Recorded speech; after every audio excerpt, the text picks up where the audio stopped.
selama Bapak menjadi kepala sekolah itu bagaimana Bapak itu biasanya mengidentifikasi sebuah masalah itu, apakah dia dilema etika atau bujukan moral, Pak? Bahwa dilema etika itu kalau ada dua kesimpulan yang benar, kemudian salah satu harus kita pilih, kan seperti itu. Nah itu kan kita mengukurnya itu tentu saja kita melihat kepada aturan-aturan yang ada. Nah, sesuatu yang kita rasa benar dan memang ada benarnya untuk kita bersama, seandainya itu tidak sejalan dengan aturan yang ada, barangkali itu nanti harus kita tidak menjadi prioritas kita. Kemudian yang kedua tentu saja bagaimana untuk kemaslahatan orang di sekolah, di lingkungan kita, untuk orang banyak, untuk siswa, untuk guru. Nah belum tentu sebuah keputusan yang benar itu menjadi kebutuhan secara keseluruhan. Maka hal yang seperti ini belum kita jadikan prioritas. Oh, misalnya yang akan mendukung sudah ada, ini sudah tersedia, ini layak kita jalankan sekarang. Jadi keputusan yang tepat di waktu yang juga harus tepat, di tempat yang juga harus tepatnya. Right man, right place, right time, kan seperti itu. Ini yang harus kita usahakan ya, mendekati yang seperti itu. Kalau kita tidak belajar dan belajar, nah maka kita akan miskin dalam metode, miskin di dalam tata cara untuk menyelesaikan sebuah persoalan di lapangan.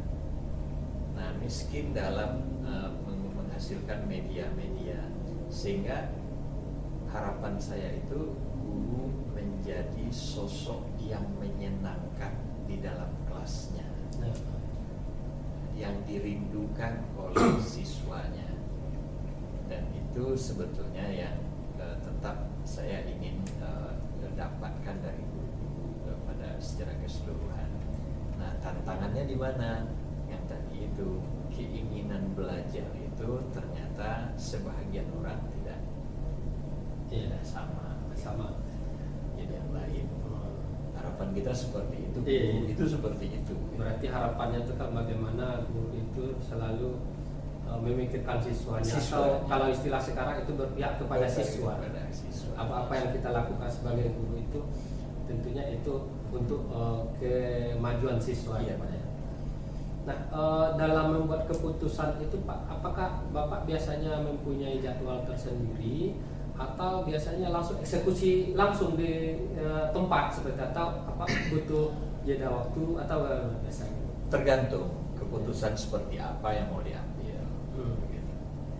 Kalau yang mau diambil itu keputusan besar yang nanti akan dijalankan secara bersama-sama, itu kita harus melihat situasi, kondisi, kesiapan.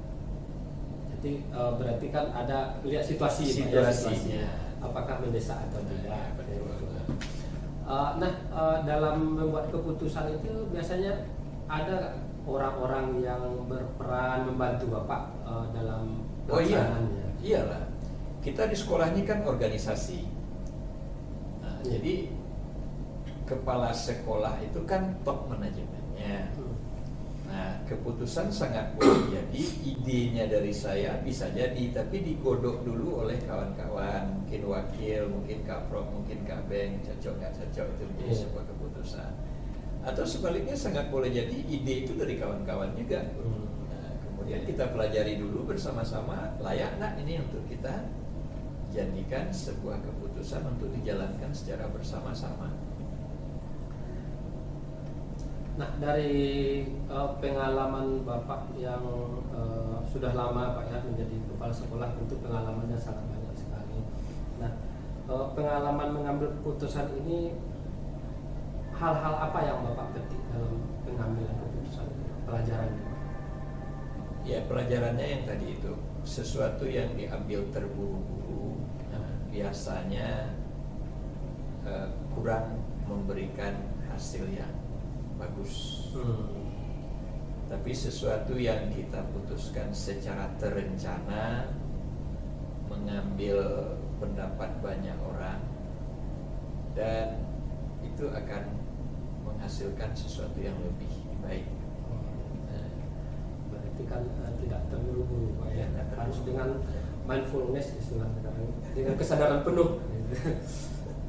Tapi sudah pasti tidak 100% itu didukung orang, sudah pasti. Iya. Ya Pak, ini yang terakhir ini Pak. Selama ini Bapak bagaimana cara mengukurnya? Apakah sebuah keputusan itu sudah efektif atau belum Pak? Pernah nggak Bapak merefleksinya? Oh ya, kalau merefleksi secara data valid itu mungkin tidak saya lakukan. Tetapi dari evaluasi terhadap kegiatan yang berjalan itu sering saya lakukan. Ya,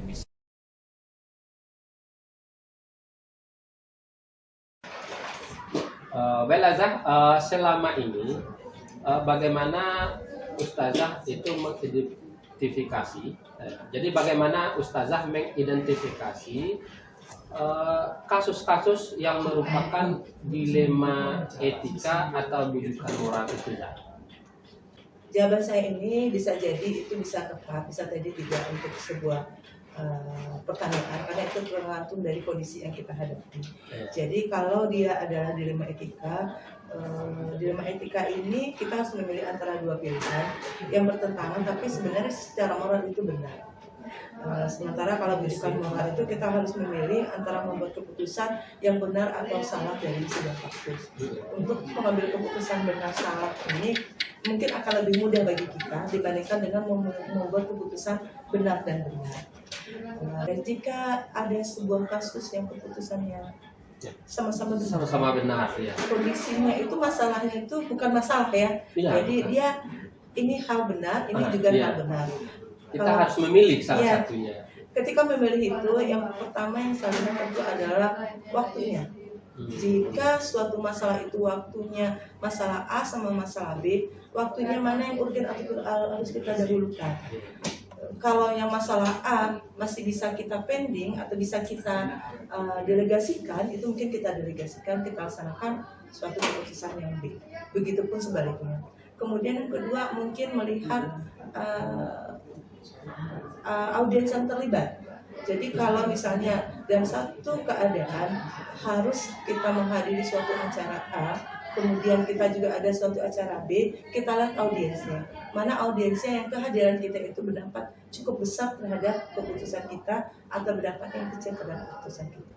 Selama ini dalam menyelesaikan suatu masalah atau mengambil suatu keputusan itu, apakah Ustazah ada memiliki jadwal tersendiri atau itu langsung dieksekusi kalau ada masalah seperti itu, atau bagaimana? Kalau itu tergantung jenis masalahnya. Jadi kalau masalahnya masalah yang harus segera ambil keputusan, kemudian dikoordinasikan. Tapi sejauh ini kalau masalahnya itu biasanya kan tidak langsung tiba-tiba tuh, kecuali masalah yang urgent ya. Yang tidak tiba-tiba itu biasanya kita punya rapat rutin di manajemen, pertama rapat rutin dengan yayasan. Kemudian kita sampaikan permasalahannya, kemudian kita ada rapat rutin juga dengan apa.